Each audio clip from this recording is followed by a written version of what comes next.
1 Corinthians 7. Now for the matters you wrote about, it is good for a man not to have sexual relations with a woman. But since sexual immorality is occurring, each man should have sexual relations with his own wife, and each woman with her own husband. The husband should fulfill his marital duty to his wife, and likewise the wife to her husband. The wife does not have authority over her own body but yields it to her husband. In the same way, the husband does not have authority over his own body but yields it to his wife. Do not deprive each other except perhaps by mutual consent and for a time, so that you may devote yourselves to prayer. Then come together again so that Satan will not tempt you because of your lack of self-control. I say this as a concession, not as a command. I wish that all of you were as I am. But each of you has your own gift from God, one has this gift, another has that. Now to the unmarried and the widows I say, it is good for them to stay unmarried, as I do. But if they cannot control themselves, they should marry, for it is better to marry than to burn with passion. To the married I give this command, not I, but the Lord: a wife must not separate from her husband. But if she does, she must remain unmarried or else be reconciled to her husband. And a husband must not divorce his wife. To the rest I say this, I, not the Lord: if any brother has a wife who is not a believer and she is willing to live with him, he must not divorce her. And if a woman has a husband who is not a believer and he is willing to live with her, she must not divorce him. For the unbelieving husband has been sanctified through his wife, and the unbelieving wife has been sanctified through her believing husband.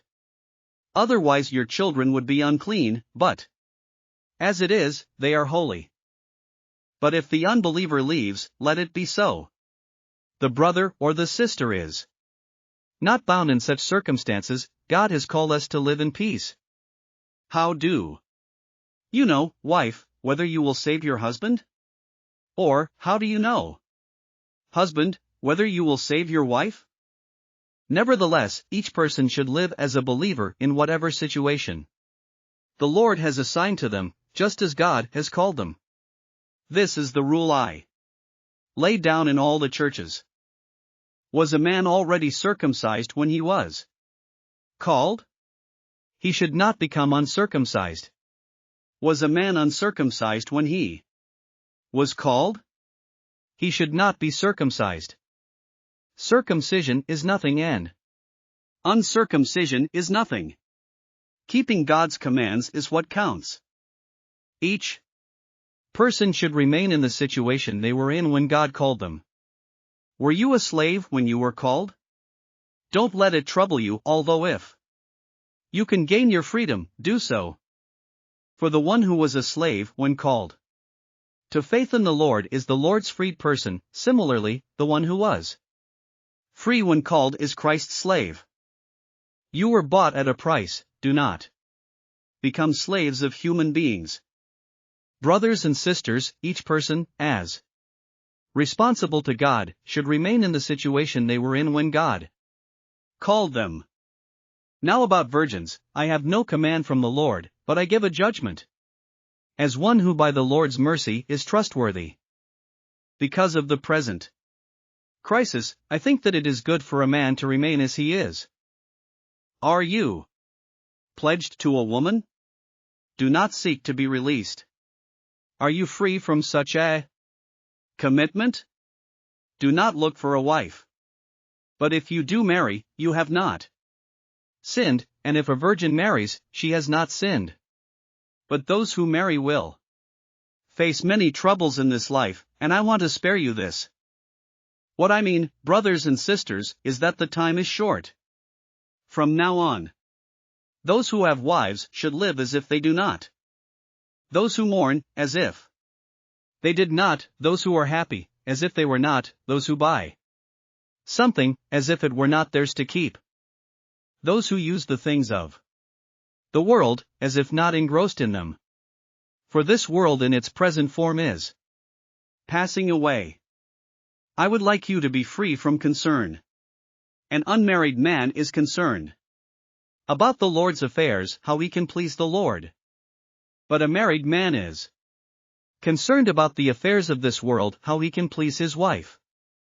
And his interests are divided.